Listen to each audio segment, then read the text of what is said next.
Hello and welcome to episode 16 of Play and Pretend with me, Chris McIlvenny. This week I am joined by the very talented Zoe Watkins. Zoe is an actor, writer, director, and she's actually directing me in my own play that I wrote, which is pretty mental. We've been rehearsing on Zoom, so this conversation on Zoom, we're used to it, so it's the way we roll. So yeah, you'll love her. She's so nice. This is Zoe Watkins. Zoe, thank you so much for doing this. I really appreciate you coming on the podcast. Absolute pleasure, Chris. Nice to be here. How are you? Yeah, doing good. The sun's shining. Spring's springing. Can't complain. Lovely. Because you're in New York City. You're in Manhattan? Yeah, at the top of Manhattan, in a neighborhood called Inwood. Inwood? Yeah. I don't think I've ever heard of that. But it's the only place on the entire island that has naturally occurring hills and trees left. Okay. So we have it's almost a forest, but we have like hills and trails and stuff up through the hills, and then obviously great big bridges and roads and stuff too. But yeah, we have you can kind of go and get lost in the woods a little bit around here. That's cool. I don't know, in my head, I always just thought Manhattan, the only part of nature that they have is Central Park, but obviously that's not the case. No, yeah, we got some really, really great parks. In fact, this place up here is where the island was sold to the Dutch settlers, to the first Dutch settlers. This is where the native people, who I believe were the Iroquois tribe or the Lenape tribe, can't remember. They sold the island here, literally in the park, 5 minutes away from my house. Was New York originally, well, not originally, but when it was sold to the Dutch, was it New Amsterdam? Am I right in saying that? Yeah. It was New Amsterdam. That's so cool. Yeah. I love a bit of history. I listened to a podcast called History Hyenas, and they go through all the history of different things. I was listening to the history of the mafia, but the thing is, it's a comedy podcast, so you don't know what to believe and what not, because they talk such madness, and you're like, I don't know what to believe. But it's really cool, really interesting. So I normally start this podcast by saying how we first met.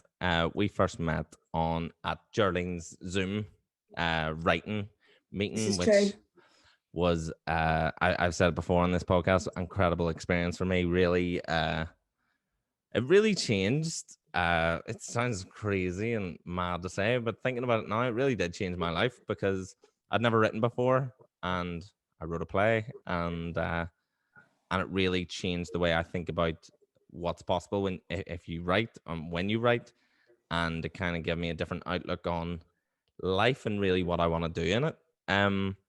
So I don't know if that was a similar experience. I think I have a very similar experience to that. I had written something before, and in fact I came into Geraldine's class having written something and sort of wanting feedback on it. And what was interesting was I got some feedback on that, and then very quickly kind of put it away and moved on to writing something completely new. And I think I feel very similarly to you. It's been sort of life-changing in that I now think about myself more as a person who is able to write. Yeah. And as a, and I've written a couple of things now and really enjoyed the process.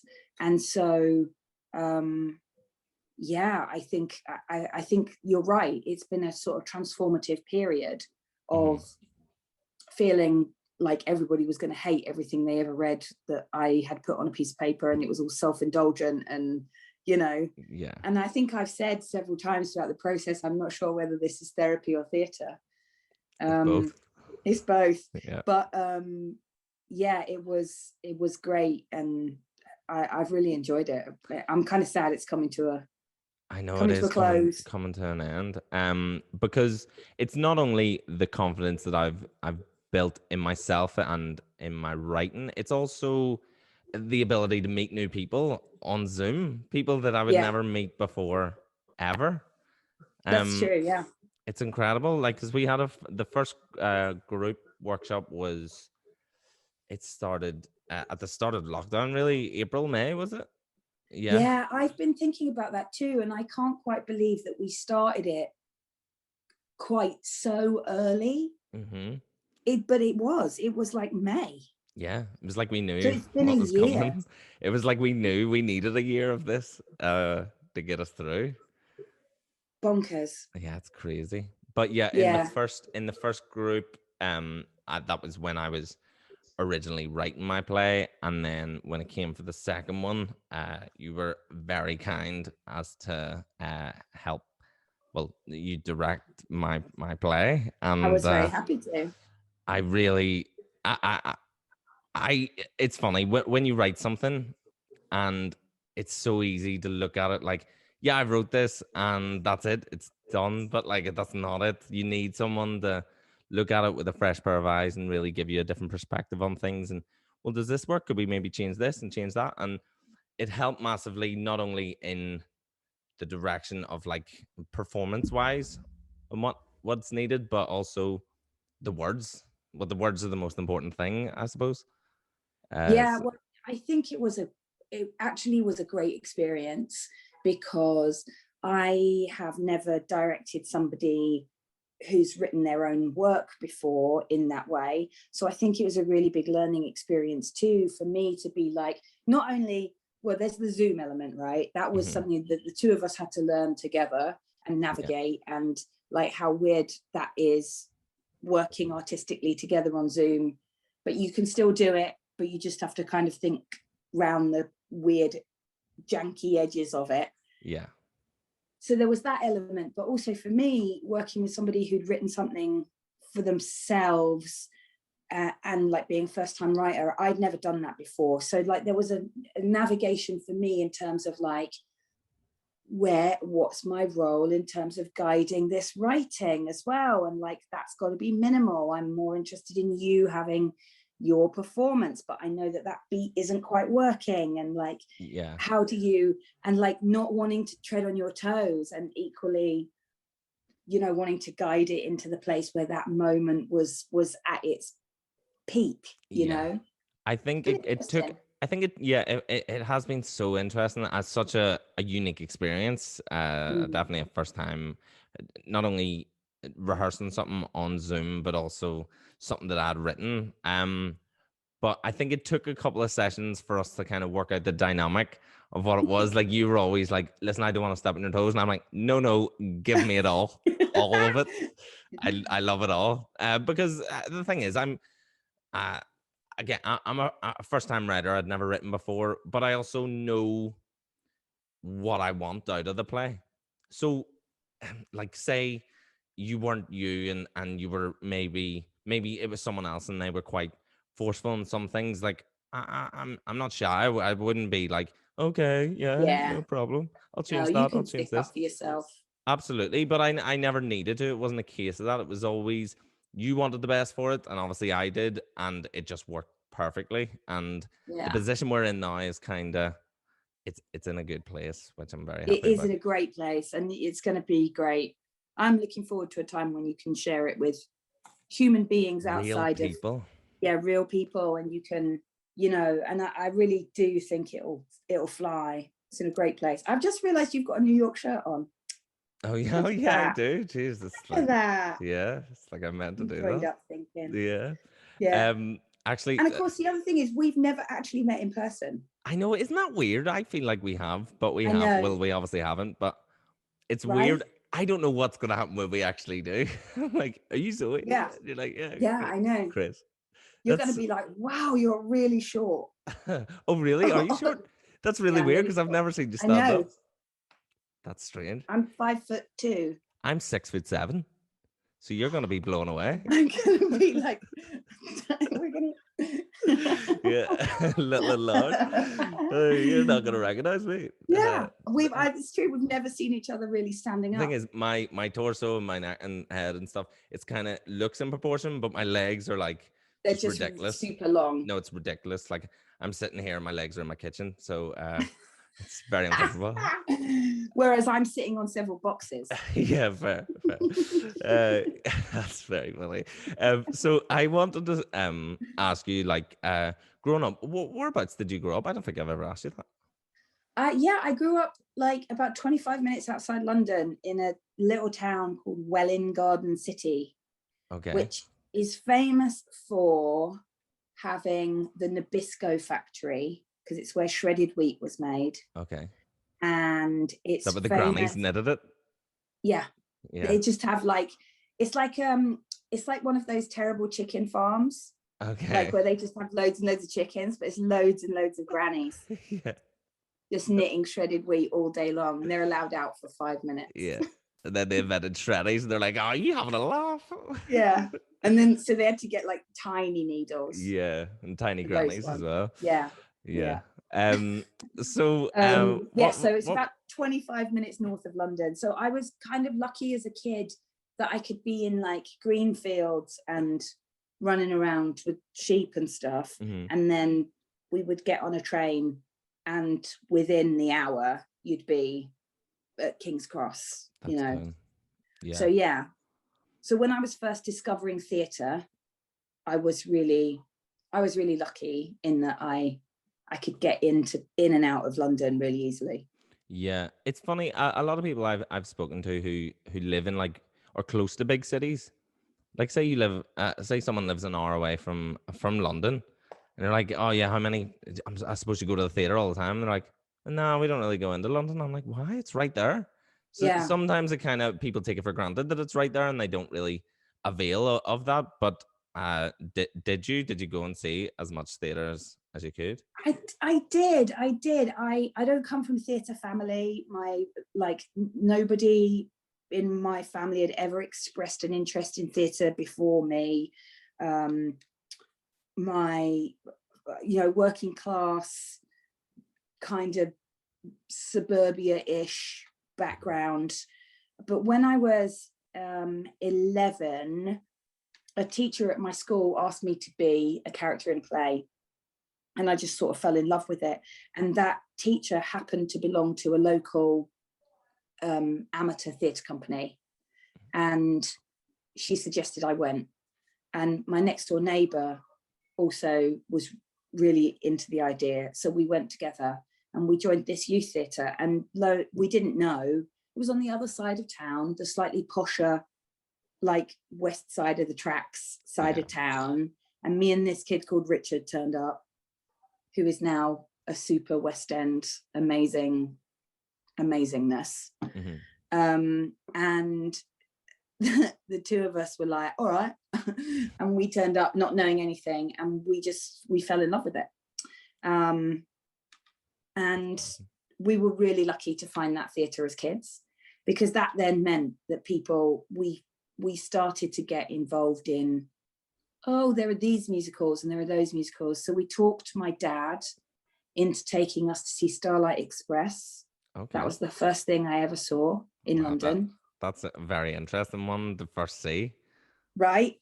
Well, I think it was Dickie's idea. And Dickie was really into musicals. And so we went and saw Starlight Express, and then Phantom came out.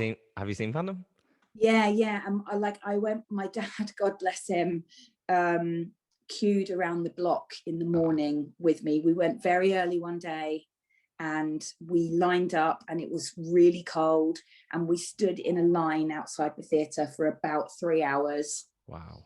And we got some tickets, and we went in. Was that when it first opened? Yeah. So we talking like Sarah Brightman and Sarah Michael Brightman Crawford? And Michael Crawford. Oh, so good. I think I was 12. Okay. Yeah. And then we went to go in through the door. Get this is terrible. We went to go in through the door, and I couldn't find my ticket. So what? Disaster. My dad was going crazy. My dad was like, "Oh my God!" Where the bloody hell you put it? And because we queued, and they were expensive, and it was like this big deal. And I had bought a T-shirt, because I was a 12-year-old. I'd bought one of those glow-in-the-dark T-shirts with the Phantom's face on it. So cheesy. And as I'd taken my purse out of my pocket, the tickets had fallen on the floor. And I saw them on the floor under all of these people's feet that were queuing to get tickets and stuff. Yeah. And I was tiny. I am very short. I wasn't joking, but I was tiny and like a ickle person. And so I was like, excuse me. And I just like ran through everybody's legs to get to the things. And I picked up the tickets and I had them back in my hand. And I think my dad never let me hold tickets after that. Yeah, I wouldn't let you. See, no. Oh my God, see if that was me, because Phantom's my number one. Like, it's my favorite. Was it? And it still is. It's the best. And if I was with you and you lost our tickets to Phantom of the Opera, that would be it. Like, I'd kick you the other side of London with my big legs. You'd be in Hyde Park. Oh my God, no, Phantom. It's weird. I got into like interest in musicals. It was kind of like a one thing here and a one thing there, and it was never really my family like yours. It was never a thing. And I went to see Oliver in like a local school production of Oliver. Loved that, and I was like, this is cool. Never thought that I would do it. Then I was in the Scouts, and we went to see like a youth performance of Oklahoma. Loved that. Got the DVD of Oklahoma. Still love Oklahoma. Oklahoma's maybe top 5. Love Oklahoma. All right. Yeah, I have a weird taste in. Well, not weird. They're really good, but I should have seen the Broadway one last year. That was different. Really different. Yeah, I heard. Was it good? Yeah, I enjoyed it. It was definitely weird, and there were some bits of it that I was like, I'm not entirely sure what is happening, because I had never seen Oklahoma. Okay. So like the dream sequence was a piece of modern dance, sort of like interpretive dance, and the woman who did it was phenomenal. But I did spend 5 minutes kind of going, this is beautiful, but I don't understand. See, if I'm honest, I don't even know if that was because it was a new production. That dream sequence is just shoehorned in there, and it's just so random. It's like they wrote a piece of music that they were like, well, we can't write words to this. Dream sequence. We'll do a dream sequence. But it's 7 minutes long. Dream sequence. You're like, okay. That makes sense. That makes more sense to me. It's a pointless bit, but they serve chili at half time. They serve chili and cornbread to all the audience. You could go on the stage, like chili con carne. Yeah, on the stage. Wow. So you walked down and you got a little bowl, and you had chili and cornbread, and then vegetarian chili, obviously. Okay. And like they had corn, and the whole thing was it was all like in the round kind of. Oh, okay. It was good. It was good. Because I went to see that youth production. I've seen the movie, and I've seen Hugh Jackman in the National Theatre. I didn't see him. I've seen the recording of it. Hugh Jackman in the National Theatre, and really good. He's really good in it. It kind of suits his voice perfectly. Yeah. Like that high tenor. Yeah. Love that. Love a bit of that. Yeah. So then, you got into musicals. Yeah. But the thing is, it's weird. From in Belfast, like lads are just like, well, I'm not really a lad. And like I was like, I'd be listening to music. Like I remember in the study, like in 6th year, when you had like a free period, you were meant to be studying, but I didn't study. I never studied. But you weren't allowed earphones. Do you know what I used to do? I can't even read music. And I had the Phantom of the Opera libretto, and I would read the music. I can't read music, so I would just read it. And like in my head, it's playing. And I'm like, this is cool. This is because I know it. So I'm night time sharpens. I know what way it goes. And I would do that in my head, and I can hear the whole orchestra. It's a very, very weird thing, actually. That's like a special power I have. I can't read music, but if I read it, it's like an orchestra in my head. That's your imagination. Yeah, it's beautiful. 100%. Yeah. What's your favorite then? My favorite musical is Phantom of the Opera, without doubt. Okay. What else? I love obviously Les Mis. And I think I saw that probably 20 times when I was a student in London. We used to go and get a £10 seat at the top, the nosebleed seats, you know, like where you're like literally looking down. where you can see everyone get up and walk off the barricade at the back. Oh yeah. But it was 10 quid, and if we didn't have anything to do, we'd do that, or me and my friend Leslie would go and stand at on a trackside for 5 quid at Starlight. Okay.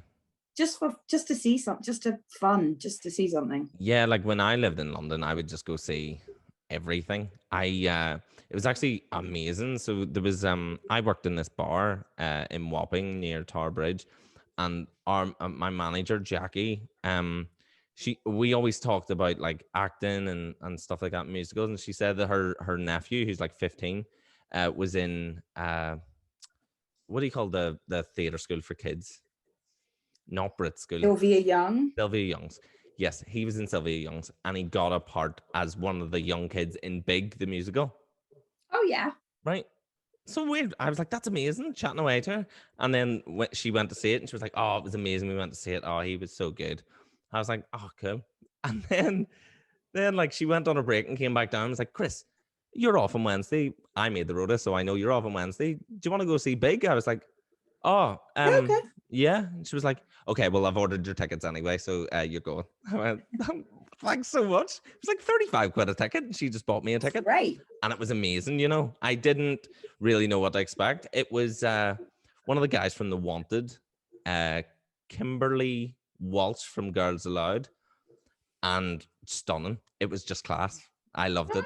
And I really liked the movie. It here yet.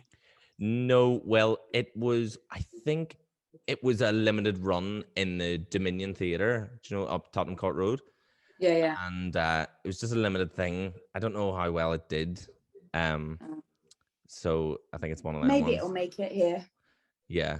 If it can make it there, it can make it anywhere, to be fair. So that's what they say. It is what they say. They say it twice. I saw the last thing I saw pretty much before lockdown began was Mrs. Doubtfire. Oh yeah, I've seen that. It's coming back. Yeah, it was good. I saw a dress rehearsal of it, and it was great. I really enjoyed it, and I was worried that I wouldn't, because it's Mrs. Doubtfire and it's so brilliant. Yeah, you know, the film, and so, but it was good, and I think they are going to reopen, I hope.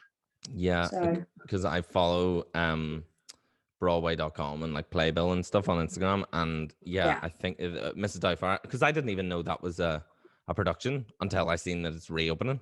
It did. Oh yeah, because it did 3 performances. That's what it was. It did 3 performances before the shutdown, and then never got to reopen again. So what's your favorite? Oh, that's a really hard question. I am more of a Sondheim fan, so Into the Woods has a very special place in my heart. Love Into the Woods.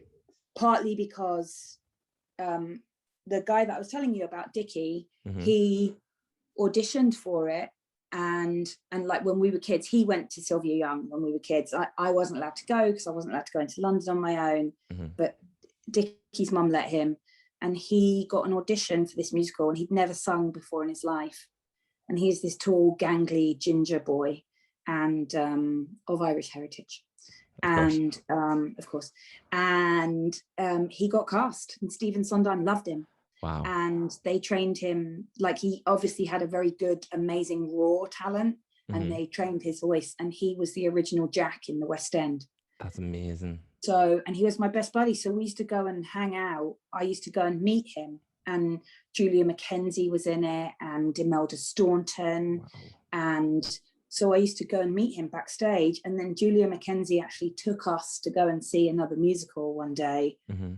by a pair of people called Stiles and Drew, mm-hmm. who had done a musical called Just So, which was the Rudyard Kipling stories, and it was fantastic. And they went on to write Honk, the Ugly Duckling, oh, okay. Yeah. and Richard became the original Honk as well. Wow.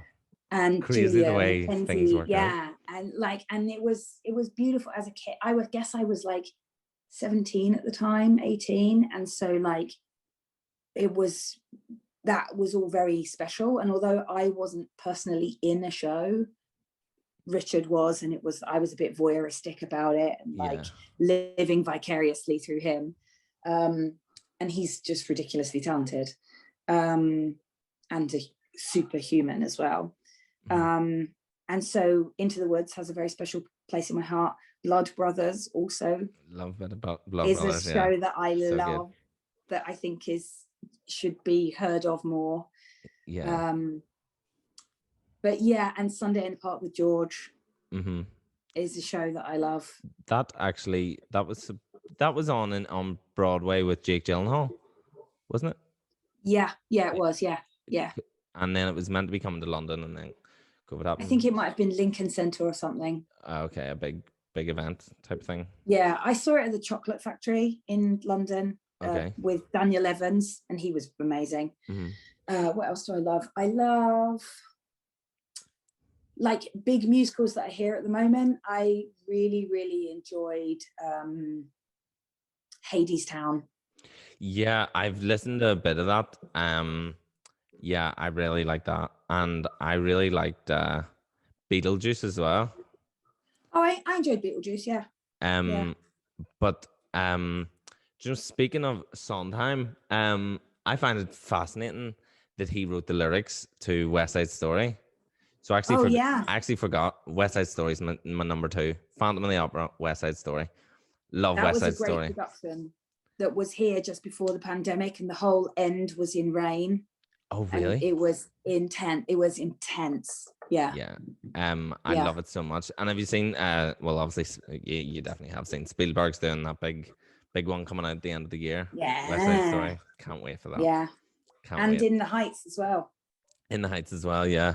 Because I think they're holding out for In the Heights to be in cinemas, because I think the way Lin-Manuel Miranda looks at it is like, okay, well, we kind of Hamilton, we wanted it to be like a cinematic experience.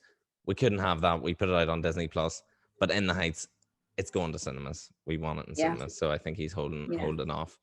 So that'll be interesting. Yeah, West Side Story. I love it so much. There's something I was going to say about West Side Story. Can't remember. But I could see without even the words. I could just listen to the orchestrations just all day. I love it so much. Oh, beautiful. My favorite is the dance at the gym, and it's like 7 or 8 minute long, just instrumental. And there's the odd line. Old school. You like old school musicals? I do. Classics. It's just whatever I find, it's whatever, because these are all ones that I seen as a kid. So Oklahoma, I was maybe 9. When I went to secondary school, my school did a production of West Side Story, and I was like 12, and I was like blown away. And then I kind of get obsessive. So if I really like something, I'll just listen to it, and learn it off by heart. Les Mis I'd never seen before, and our school were doing like auditions for it just to see if they had the boys for it, just to see if they had enough tenors for it. They didn't, so we didn't do it. And we but for the auditions, they were like, okay, familiarize yourself with Les Mis, and I was like, I want to be in this, because I'd now decided that I want to be an actor. I was like, I want to be in this. So I went and watched the 25th anniversary concert. Alfie Boe, incredible. And I listened to it and knew it off by heart. And we didn't even end up doing it. But then I joined like a youth musical society, and they were doing Les Mis. So it worked out perfectly, because I knew every word that's now. Nice. Who did you end up playing? I ended up playing a guy. Do you know the runaway cart bit? It's a runaway cart. So it goes, don't go near him, Miss your mare. And then my line was, that load is as heavy as hell. And I did it like that. Yeah. Just did it like that. And that was my one line. And you'd have sworn I was performing like at the Tony Awards or something. And like everyone anyone was going to be there. And like I'd be backstage like, that load is as heavy as hell. That load is as heavy as hell. I'm like, get on it. Come on, Chris, you can do it. And like I told everyone in my school, because it was the first time. I'm so cute. I was like 18. I was fully like, just like, right, come on. And I told everyone, I was like, my line is, that load is as heavy as hell. If you don't hear it, you're an idiot, because it's the best bit in the whole thing. I was like, in the entire show. I was just wait for the cart to run over some guy, and then you'll see me Forget Fontaine dying. Who? Forget the tigers that come at night. Which Forget tigers? them. Yeah, who cares? That load is as heavy as hell. It is. It's so heavy. It's goddamn heavy as shit. I always wanted to be Gavroche or Madame Thénardier. Yeah. I'm not a singer. I'm not a singer. So like musical theatre has never been my path, but I love it. I enjoy it as a consumer, and I enjoy seeing my friends in it. But I'm not a singer. But I reckon I could maybe get away with Madame Thénardier. Yeah, that's it. There's character parts and stuff that you don't really need to do in such a tuney way. You can just kind of. I also had the what's it called, like the full symphonic version that was like the 5 discs that had every note of the music of Les Mis. And I think if it's possible to wear a CD out, I would have, they were thin. Yeah, that's fair. Like every single note of the music. Yeah, I know. No, it's weird. I know it so well. Like I could hear, because no way on like Spotify and stuff. I Spotify. So it's the they're separated into certain tracks. Obviously, it's one big thing, but it's separated. I could hear the first note and be like, "A Heart Full of Love." Yeah. Yep, got it.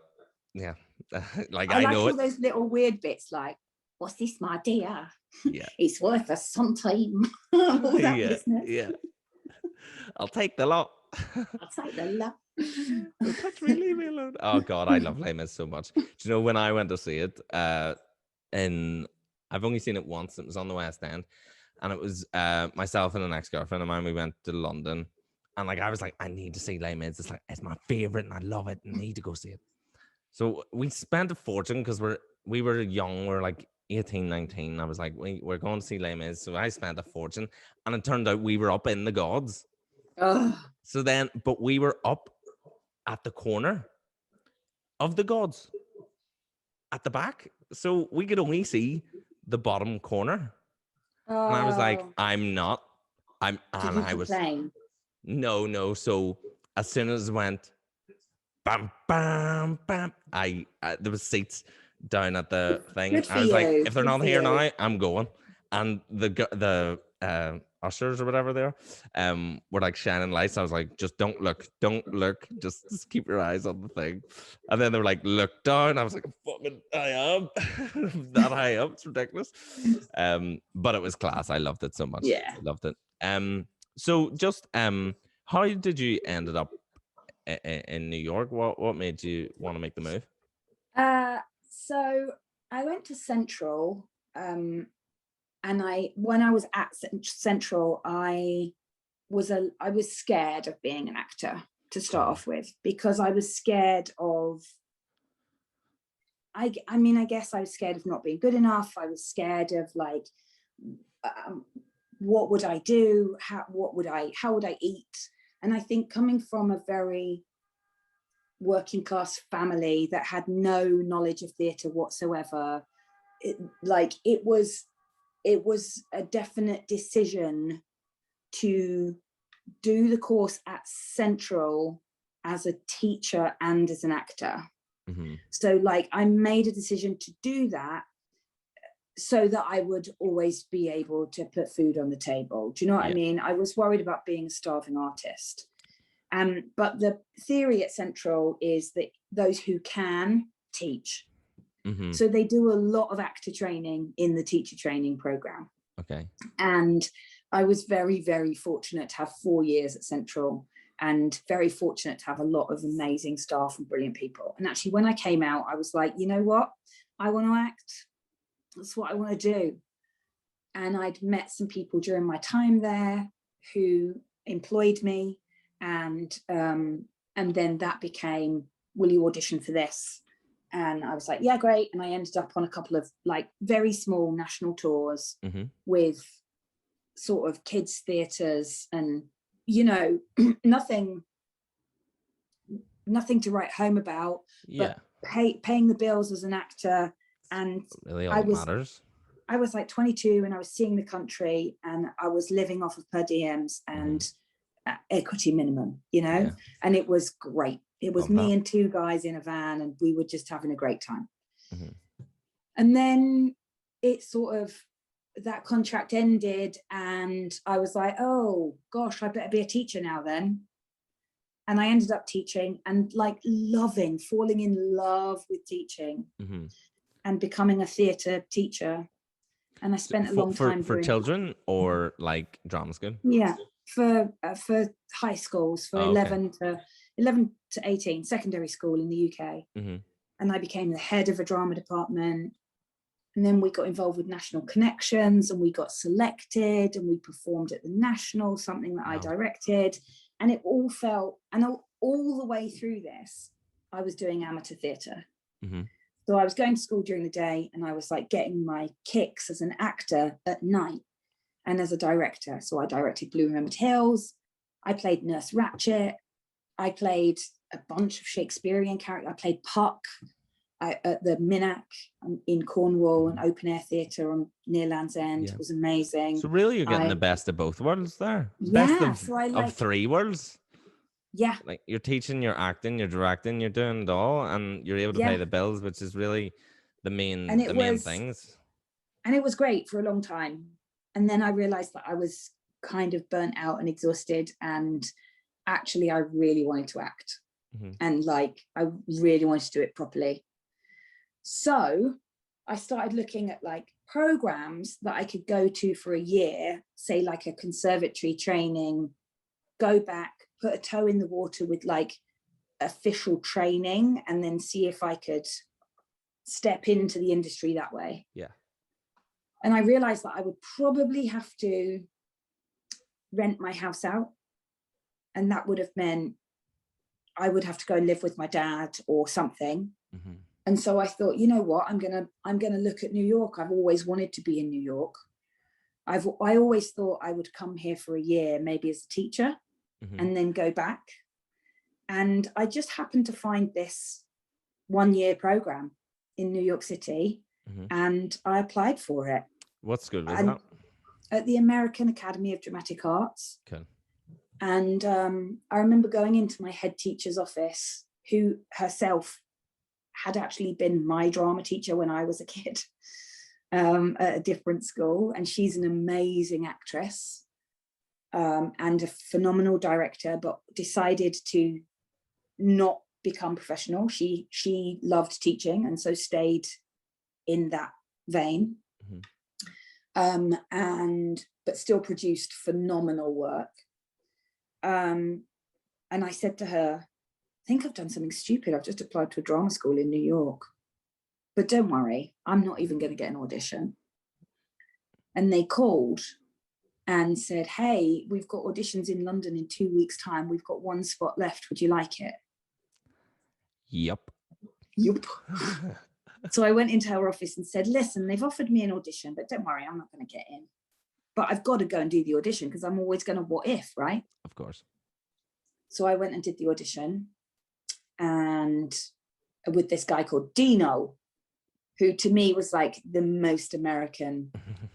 Dino, hey, I'm Dino. I was like, oh my God, it's so American. It's a real American. Yeah, and it was at the Prince of Wales Theatre, and it was like, I was like, maybe this is what I'm supposed to do. Maybe I'm, Anyway, so he auditioned me, and then 2 weeks later I had a packet that said, hey, you've been accepted. And I said, oh God, I've been accepted, but don't worry, I can't afford it. Yeah. And I had an email offering me a scholarship. That's incredible. And it was like everything I said that would stop me going, someone went, nope. No, so it was just, you have to, and you're like, no, but what about this? Well, okay, there's the scholarship. Oh wow, okay, I'll do it then. It was just like meant to be. And I had already agreed to go to Kenya that summer for a couple of months to work on a program called Hear Our Voice with street kids, which was getting kids to tell their story through theatre. Okay. And and I was like, oh my God, what has my life suddenly become? I'm going to Kenya for 2 months. I'm going to come back to the UK for 2 months, and then I'm moving to America for a year. Wow. It was insanity. Yeah. And the thing is, what's amazing is it was at a time when you were like, I'm burnt out doing this and that, and I want to do something different. And then it's like, boom, there you go. My So hand different. disappeared there. But Yeah. boom. Magic. I know, magic. That's incredible. So then before you went to New York, what was Kenya like? Was that not Oh, the it was most brilliant. incredible? I loved it. I would go back in a heartbeat.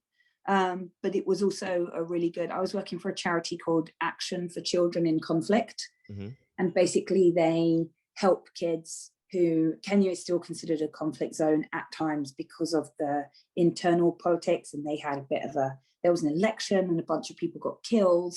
And this, we're talking quite a while ago now, but AFKIC still works in Kenya and has really great programs in Kenya. Yeah. So I went and stayed in a town just outside Nairobi that has a huge slum in it. And the town is called Thika. And it was an amazing experience. And not only did I get to teach and be with amazing kids and have a very culturally different experience, I also got to see a bit more of the country. And I went on an overnight bus to Mombasa, like me and a backpack and a friend, and we just went on an adventure. So it was really an amazing experience. But I would definitely recommend going and teaching in another country. Yeah. Is a really great. What are you talking about? I'm in Belfast. Look at the set. That's right. Sorry, you're in Belfast. Yeah, don't ruin the illusion. I know my hand disappears. The magic. Yeah. Yeah. I like. Obviously, I've just been here for just over a month now. I think a month and a bit, and obviously, this. I feel like Italy is a very interesting place. The people are very interesting. The culture is incredibly hospitable. The people have been so lovely to me. Everyone I've met has just been like, "What can do you want to come for lunch in my house?" I'm like, "Yeah." Dinner? I'm like, "Yeah, why not?" Actually, today a teacher asked me, would I take her 21-year-old daughter out? I went, yeah. Okay. Yeah. No, it was so funny because I was in the middle of teaching.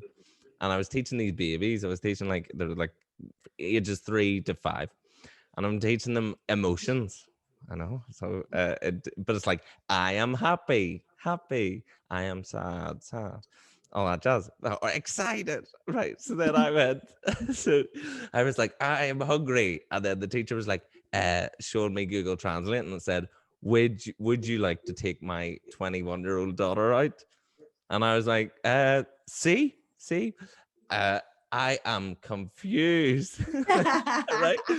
And then I was like, I am confused. And the kids are all repeating and stuff. And then she's like, not even paying attention to what I'm teaching.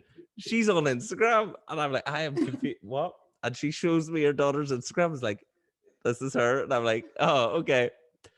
I am excited. I was like, this is like a sketch. I can't believe how ridiculous this is. And it was so funny. So yeah, I'm taking some 21-year-old daughter of a teacher out sometime soon. But it was funny. There's this kid in the class who speaks quite good English. He's like 5 or 6. And they were asking him how to say, when are you available? Right? So they go, whatever his name is, Lorenzo, comes to the dice, blah, blah, blah, when are you available? And he goes, lunedì, which is Monday. So he was like, gonna take her out. I was like, bro, don't get my way here. Yeah. She's mine.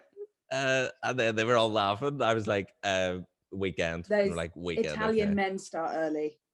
Yeah, maybe I was gonna take her on me. I was like, do you know what? That was smooth, so maybe you can. Yeah. Go on, Lorenzo. You have her on Friday. I'll take her out on Saturday and see who wins. He will. He's a legend. Suave. Very suave. But yeah, it's been an incredible experience, like getting, because any opportunity I have to have conversations with them, I jump at it, whether their English isn't very good or not, but we can have a conversation and you'd be surprised how much we can talk about on a limited like a language barrier. And if worst comes to worst, Google Translate, I'm just like, yeah, this is what I'm saying. They're Isn't like, Google Translate amazing? It's incredible. What do you know what I've noticed? A good wee trick is to translate it, and then the Italian comes at the bottom, then swap it. So it swaps what you're actually going to say to them into the English again, and it changes.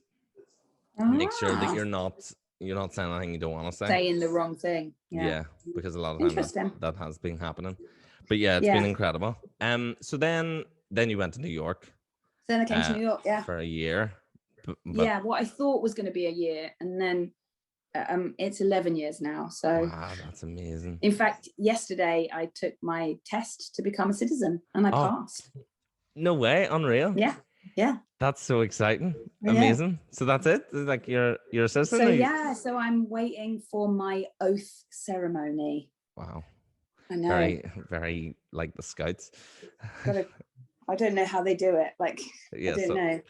I don't know how they do it. What type of questions do you get asked in the citizenship test? The first question was, name one Native American tribe that lived here before the Europeans. Okay. So I said Cherokee.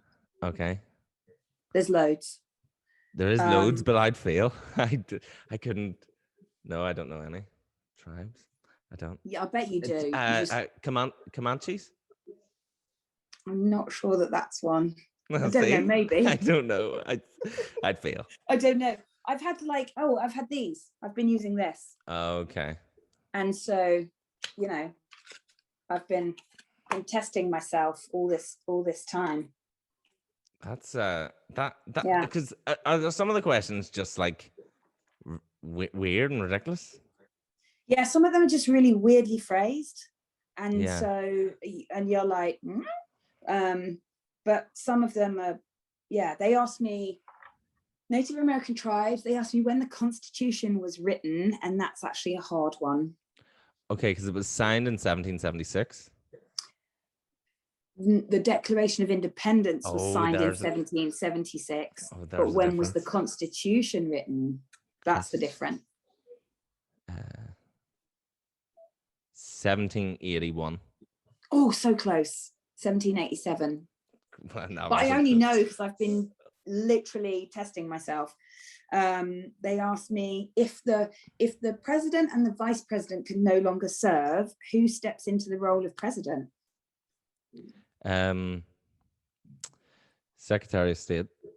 No, but that's a good guess. It's the Speaker of the House. So in this instance, it would be Nancy Pelosi. Mm. Yeah. Fair. So it's very like historical and political. Is there anything like in terms of like culture, like cultural questions? There's some geography. Okay. Like, what is the ocean on the west coast called? Like, it's so weird that you would need to know these things to become a citizen of this country. Because a lot of Americans do not know this stuff. No, they totally don't. So actually, I've been doing these. So I've been getting my American friends to do these with me. Yeah. And they're all like, I don't know the answer to that. I don't know. Yeah, I don't know who that was. Yeah, because they're hard questions. I didn't get one right. Obviously, I'm not trying to be a citizen, but it just seems like we need to make a test to make it hard for people to become citizens. What questions could we put in there? When was the Constitution signed? Yeah, that's good. They'll never get that one. I also had to prove that I could read and write and speak English. Okay. Yeah, which I found a bit weird because Americans don't actually have a national language. We don't have a set, like, like in England, the first language of the country in the UK is English. Yeah. Right. And then you've got other languages spoken, may include like Gaelic, Welsh, whatever. But the first language is English. Politically, whether that's correct or not is another question. But so in America, we don't have that. We have no first language. Isn't there, this is maybe just a made up fact, but is there not more people that speak Spanish in America than speak English? Is that right? Yeah, probably. Yeah. Yeah, that's crazy. And then you have to prove whether I understand why you need to prove whether you can read or write and speak English but again, like you said, there's no official No, language. well, So that one was a bit weird to me. are the rules like? That's strange. But anyway, I passed, so that was passed. good. Congrats. You Yeah, can read and thank write and speak goodness. English. Well done. Proud of you. Thanks. That's amazing. So Yeah. so you moved out here. You did your 1 year Yeah. the course in the American Academy. Yeah. And then was it a case of trying to get an agent, or how'd you go Well, about things? they asked me to stay, so I ended up doing the full 2-year program with them. And then there's a sort of like third year which you have to audition for, and it's called company. And it's basically like doing plays in rep, and I did that with them. And then you get a showcase at the end of it, and I met my agent via that showcase. Yeah. And at the time, I think he was like, I'm not sure what to do with you. You're English, and I was sort of like in my 30s, and he was like, I don't quite know what to do with you. He said, would you come and work in the office for a few days as an intern? And I said, yeah, sure. And I didn't realize that was him kind of getting to know me as a human. Okay. And so then once I went, and I just kind of I answered the phones in the agency for a little minute. It was really interesting, and I learned a ton of stuff. Yeah. I really recommend anyone starting out, go and do something like that, Yeah. Like kind of go get the and work inside for scoop. an agent or a casting director or a producer, something that's not your track, because it will teach you and it will teach you fast.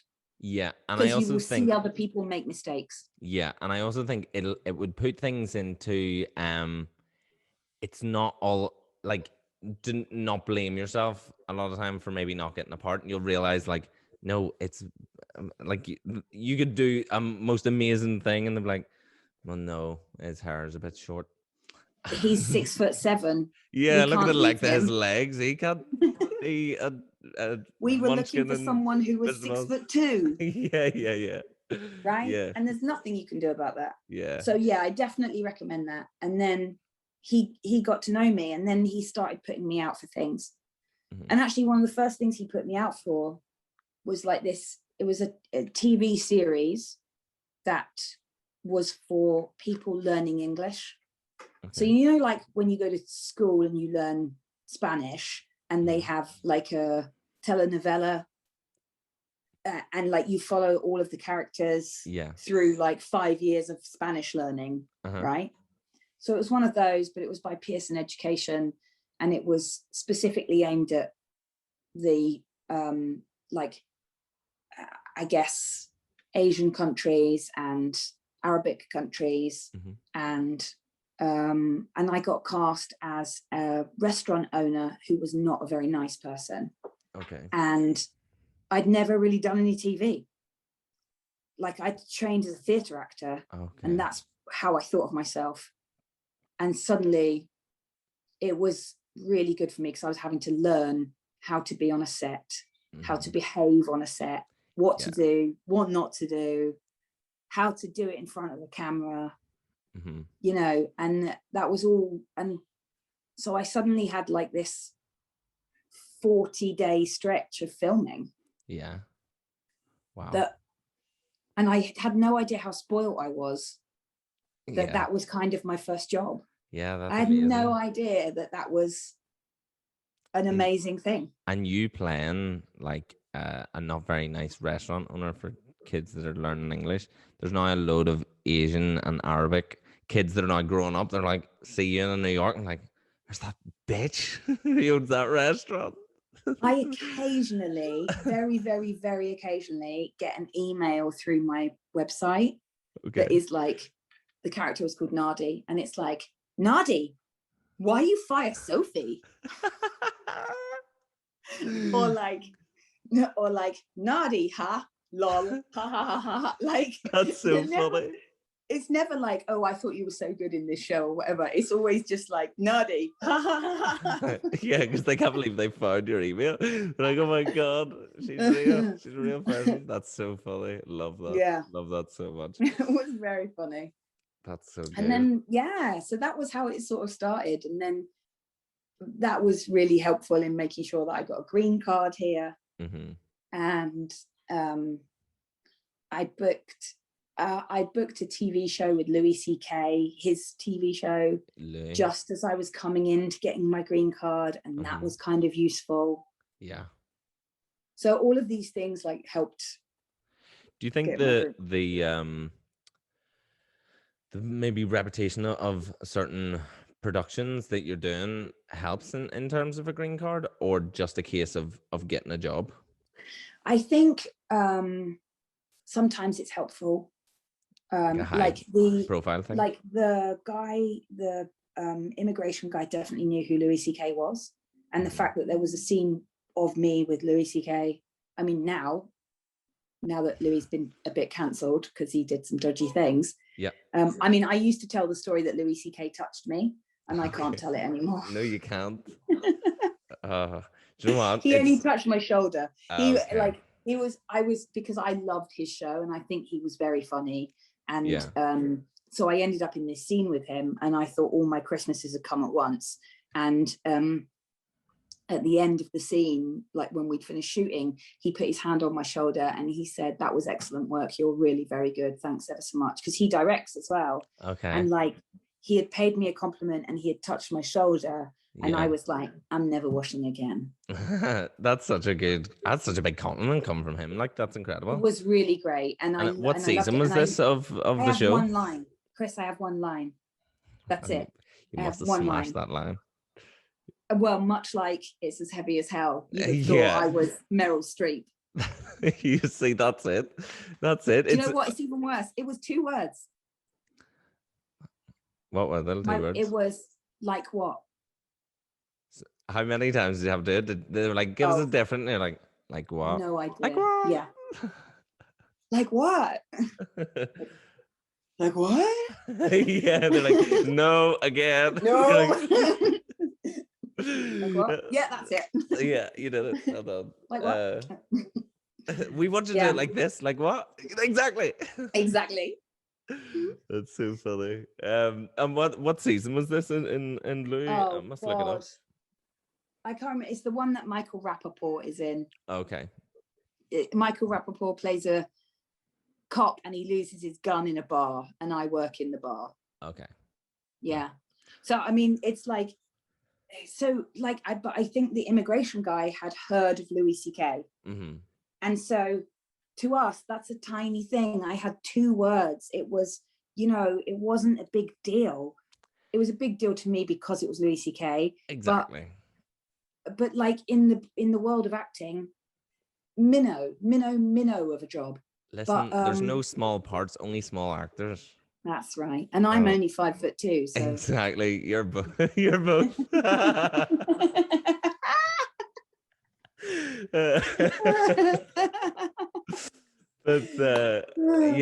that is an incredible experience, getting to work on such well, I don't know how professional the workplace maybe was, but on such a big show like HBO, right? Yeah. Was it HBO? FX. Fair. Yeah. Okay. And so it was great. It was amazing. But I genuinely think that sort of thing helps with immigration if they've heard of it. Yeah, definitely. It definitely. And I also had a letter with a royal seal on it from teaching. Okay. When teachers get inspected by Ofsted, which happens to all teachers, there's a ranking system, and the top rank is outstanding. And for some reason, and I have no idea why I had this, I had been inspected and they'd been to see my lessons, and I'd got 3 lessons and it said outstanding, outstanding, outstanding. So I had got the top grade on these 3 lessons, and they gave it to me on a piece of paper that had a royal seal at the top, which said Her Majesty's Inspector of Schools. Okay. Right? So it was HMI. It wasn't Ofsted, it was HMI. Yeah. That's normal, right? Yeah. But you've probably got one of those laying around somewhere. Got it. But Americans don't necessarily know that. Yeah. And I think they were like, oh, Yeah. She's fancy. Yeah. What's she Got like? a letter from the Like, Queen. yeah. What's she like? Is she nice? You're like, yeah, she's lovely. She's lovely. You're in. Yeah. Name one Native American tribe, and you're like, oh yeah, I got this one in the bag. Cherokee, easy. Yeah. Thanks. Open the door. I'm in. Let me in. Let me in. That's hilarious. Listen, Zoe, I could talk to you all day. Just to likewise. I know you have to teach. So I just to finish off, what advice would you give for any aspiring actors, writers, directors, teachers, anyone really just looking to get into the industry, or anyone who's already in it just needs a kick up the arse? What would you say? Yeah, I would say, like, do what makes you happy. I think, like, oh, sorry, cat. There's a cat. Yeah, she's gonna say, oh, there's a fly, and it's very exciting. Fair. I'm excited. She does not. She only wants you to see this bit of her, though. Yeah. I would say, do what makes you happy. And the thing is, you expressed an interest in being a teacher, or being a writer, or being an actor, or being a producer, because there was something in that, a grain even, that made you happy. So even if you're not doing it for money right now, do it. Mm-hmm. Like, the writing thing made you and I happy. Yeah. During the time, we weren't doing it for money, but it made us happy, because it made us, there was something in it that had already called us to it, that had given us a grain of happiness about it. And although sometimes it can be hard to sit down and write, or reach out to a production company and ask if you can help, or rehearse that monologue that no one is going to see other than the cat in your bedroom. Yeah.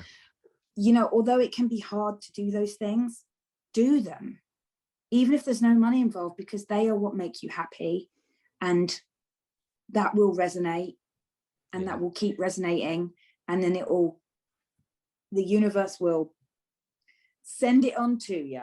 Absolutely. Does that make sense? It really does. It does make sense. 100%. It's you gotta do what makes you happy, because you're only here once.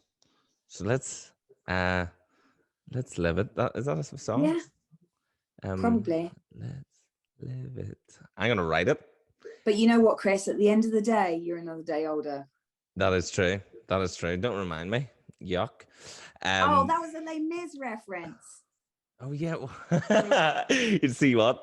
Do you know what? You're such a good actress that it sounds so profound. I thought it was like Confucius or something. No. At the end of the day, you're another day older. And the shirt in your back doesn't keep it the chill. It doesn't. It's no. Not, and now the righteous, they hurry past. They're in a rush. They're in a rush. They're late. They are late, those righteous people. Oh, it's great talking to you. It's lovely speaking to you, as always. Yes, thank you so much for doing this. I really appreciate it. No worries. Pleasure. Safe. Thanks for having me. Enjoy the country reopening, if you can, because it's getting there. We're getting there. We're getting there. We're getting there. The world's coming back. All right, mate. You stay safe and sane over there. Peace and love. Peace and love. Yeah, indeed. Thanks so much. All right. Cheers, Zoe. Bye. See you later. Bye. Bye. Bye. So you have it, folks. That was Zoe Watkins. Join me next week when I'm joined by actor and soon-to-be ardent graduate Tierna McNally. Join me next week for that. If you could, tell your friends about the podcast, like and subscribe to the video. This has been Playing Pretend with Chris McIlvenny. See you next week.